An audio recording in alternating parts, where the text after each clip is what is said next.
বিসমিল্লাহির রহমানির রহিম। আসসালামু আলাইকুম রহমতুল্লাহি ওয়া বারাকাতুহু। সম্মানিত দেশবাসী,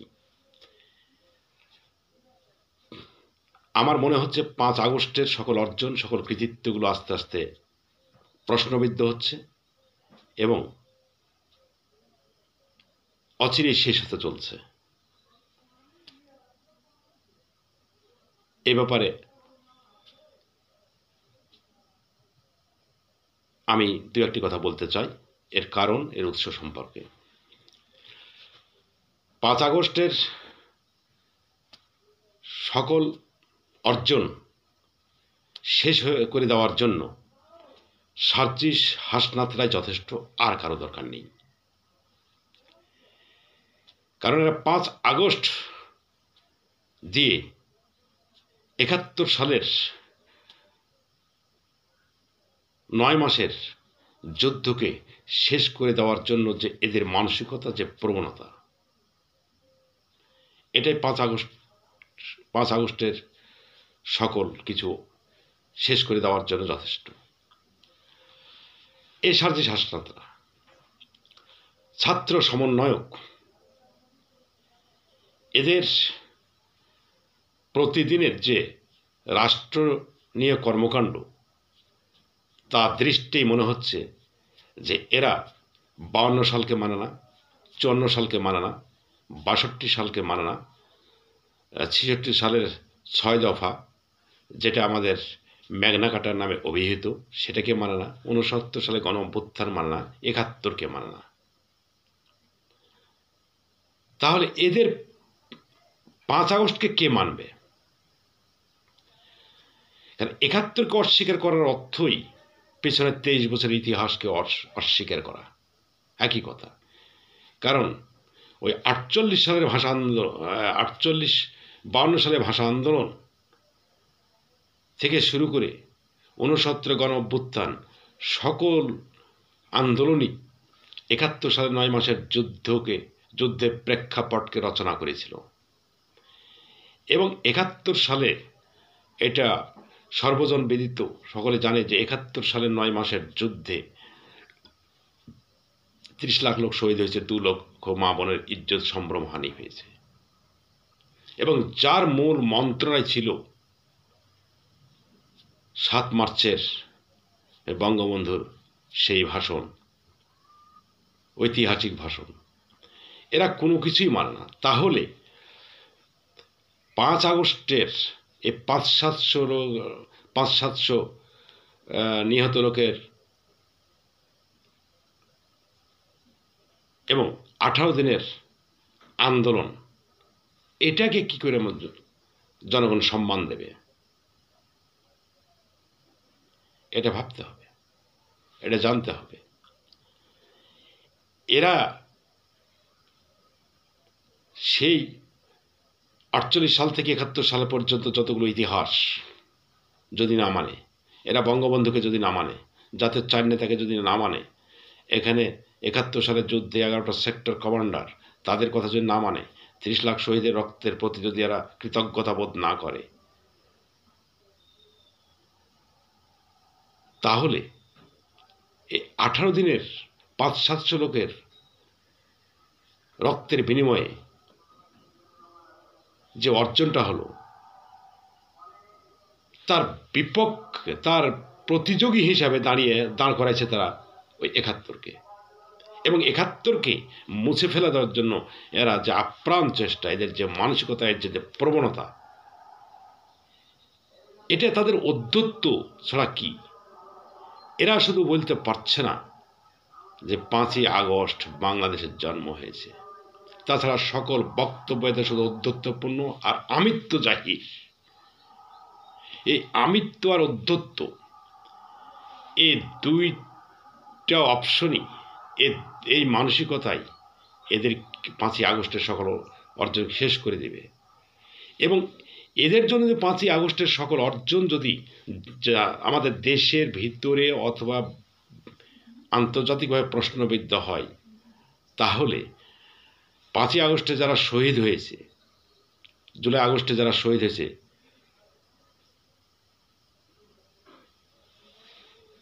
তাদের প্রতি কি সার্জিস হাসনাত অকৃতজ্ঞ হয়ে গেল না? এরা যদি বিতর্কিত হয়ে যায়, এদের প্রাণত্যাগগুলো যদি ইতিহাসের 5ই আগস্টের সকল ঘটনা, সকল শহীদের প্রাণত্যাগ যদি ইতিহাসের খুব একটা খারাপ জায়গায় স্থান হয়, তার দায়ীটা কি সার্জিস হাসনাত নয়? এদের অধ্যত্ব নয়? তাহলে এরা না 5ই আগস্টের না 71-এর, এরা কার? তাহলে এটাতে প্রমাণ হয় যে এরা যদি খালি নিজের আমিত্ব প্রতিষ্ঠিত করে, তাহলে তারা ধোঁকা দিয়ে, বোকা বানিয়ে, ছাত্রদেরকে উস্কানি দিয়ে এবং কিছু জনতাকে উস্কানি দিয়ে তারা কেবল ওই সে আন্দোলনের অংশগ্রহণ করিয়ে তাদের প্রাণের বিনিময়ে তাদের আমিত্বটা প্রতিষ্ঠিত করতে যাচ্ছে, তাদের ত্যাগের মহিমাকে প্রতিষ্ঠিত করতে যাচ্ছে না। যদি তাদের ত্যাগের বিনিময়ে কোনো কিছু প্রতিষ্ঠিত, তাদের ত্যাগের বিনিময়ে যে অর্জন, যে মহিমা প্রতিষ্ঠিত করতো, তাহলে তারা নিজেদের আমিত্বকে জাহির করতো না, 71-কে এখানে টেনে নিয়ে আসতো না। এদের মন মানসিকতা যদি ভালো থাকতো, তাহলে 71, 5ই আগস্ট 5ই আগস্ট, নিজ নিজ অবস্থানে যার যেটা অবদান, 71-এর যে অবদান, 5ই আগস্টের যে অবদান, সে সকল অবদানের প্রতি শ্রদ্ধা সম্মান দেখাতো। এক শেখ হাসিনা বিরোধিতা করতে গিয়ে, এক শেখ হাসিনা তাড়াতে গিয়ে তারা রাষ্ট্রে একের পর এক যে দুর্ঘটনাগুলো ঘটা যাচ্ছে, নন ইস্যুকে ইস্যু করে রাষ্ট্রকে যে অস্থিতিশীল করতেছে, তা কি কাম্য? আমরা তো ভালো কিছু পাওয়ার জন্য চেষ্টা করি, ভালো কিছু পেতে চাই। আর অভ্যুত্থান, বিপ্লব হলো সেটাই, যার সুদূর প্রসারী একটা মহৎ লক্ষ্য থাকে, যা পূর্বের খারাপগুলোকে বর্জন করে নতুন করে ভালো কিছু অর্জন করা, সূচনা করা। কিন্তু এদের মধ্যে তো কিছুই নাই, সূচনাতে যাবৎ কিছুই নাই, শুধু বিভিন্ন বিষয়কে নিয়ে এসে বিতর্কের সৃষ্টি করা। এরা কাকে মানে? এরা এমনও যেমন 71 সালে 30 লাখ শহীদকে মানে না, বঙ্গবন্ধুকে মানে না, যাতে 4 নেতাকে মানে না, তাছাড়া পূর্বের যত ইতিহাস আছে সেগুলোকে মানে না। এমন কি কত বড় এরা অকৃতজ্ঞ, তাদের আমিত্বের পূজারী হয়েছে, আমিত্বকে পূজা দিতে গিয়ে তাদের অধ্যত্ব এবং আমিত্বকে পূজা দিতে গিয়ে তারা এত বড় অকৃতজ্ঞ হয়ে গেছে যে বিএনপির কাছে এরা ধর্ণা ধরে লোক নিয়ে লাখো জনতা দেখালো অভ্যুত্থানে, সে বিএনপিও এখন কিছু নয় এদের কাছে। এত বিএনপিকেও স্বৈরাচার বলতে দ্বিধাবোধ করেনি। কত বড় অকৃতজ্ঞ যে বিএনপিও এদের কাছে কিছু নয়, বিএনপির কথাও এদের কাছে কোনো গুরুত্ব পাচ্ছে না। তাহলে এরা কার?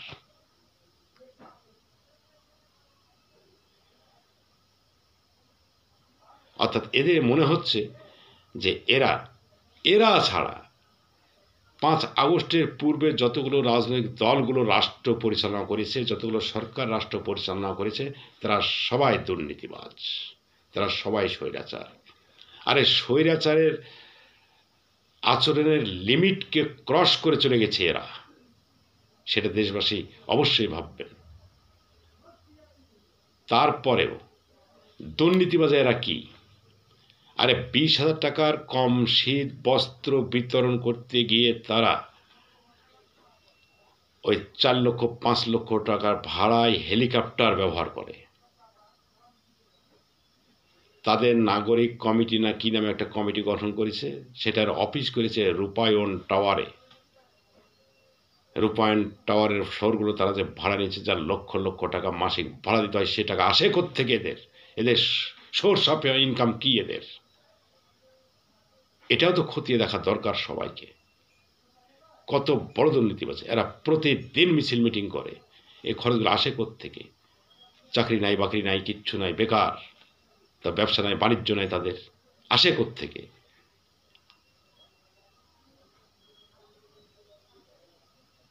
শুধু তাই নয়, ওই যে 31 না অথবা 1 তারিখে যে এরা ওই গণঅভ্যুত্থানের প্রেক্ষিতে যে ঘোষণাপত্র প্রকাশ করত, সেটাও তারা 4-5 লক্ষ লোক জমায়েত করার চেষ্টা করেছিল, যেখানে 10 কোটি টাকা বরাদ্দ করেছিল। এই 10 কোটি টাকা আসলো কোত্থেকে এদের? এবং যার সঙ্গে তারা বলেছিল যে এই ঘোষণাপত্রের সঙ্গে সরকারের কোনো সম্পৃক্ততা নেই, তাহলে এই টাকা আসলো কোত্থেকে?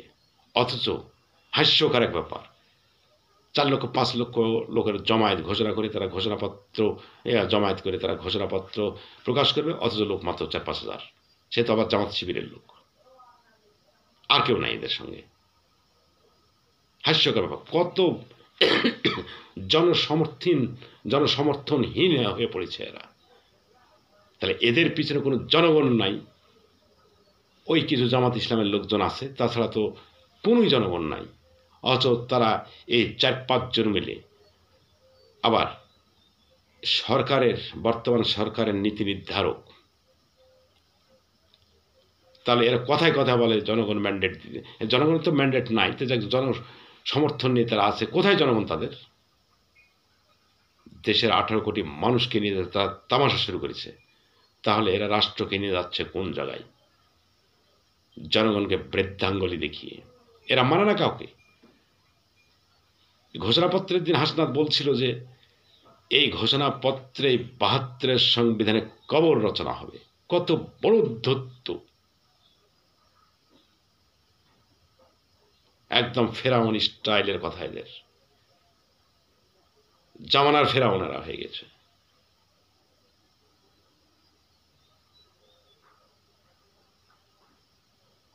আশ্চর্য, যাদের কেউ নেই, কোনো জনগণ যাদের পিছনে নেই, অথচ এই কথাগুলো বলে। এরা কি? আবার নাহিদকে প্রশ্ন করা হয়েছিল যে এই সরকার কোন ধরনের সরকার। তিনি বলেছিলেন না সাংবিধানিক না বিপ্লবী। তাহলে কি? খচ্চর, শঙ্কর মার্কা। কাজেই এদের মিশন, এদের অধ্যত্ব, এদের আমিত্ব থেকে যদি দেশবাসী বাঁচতে না পারে, তো রাষ্ট্রই একদিন বিলুপ্ত হয়ে যাবে।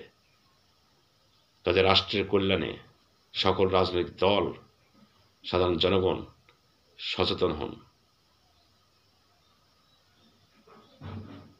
এদের বিরুদ্ধে। তাছাড়া আমার আপনার রাষ্ট্রের কোনো রাজনৈতিক দলের অস্তিত্ব থাকবে না, শেষ করে দেবে। দেশটা একটা সুদূর প্রসারী অস্থিতিশীল পরিস্থিতির দিকে এরা দেশকে যে নিয়ে যাচ্ছে। এখান থেকে দেশকে রক্ষা করতে গেলে এই 18 কোটি মানুষকে এখন সচেতন হতে হবে, এবং আমরা আশা করি সবাই সচেতন হই এবং হব ইনশাল্লাহ। এই আশাবাদ ব্যক্ত করে আমি আমার বক্তব্য শেষ করছি। আল্লাহ হাফেজ।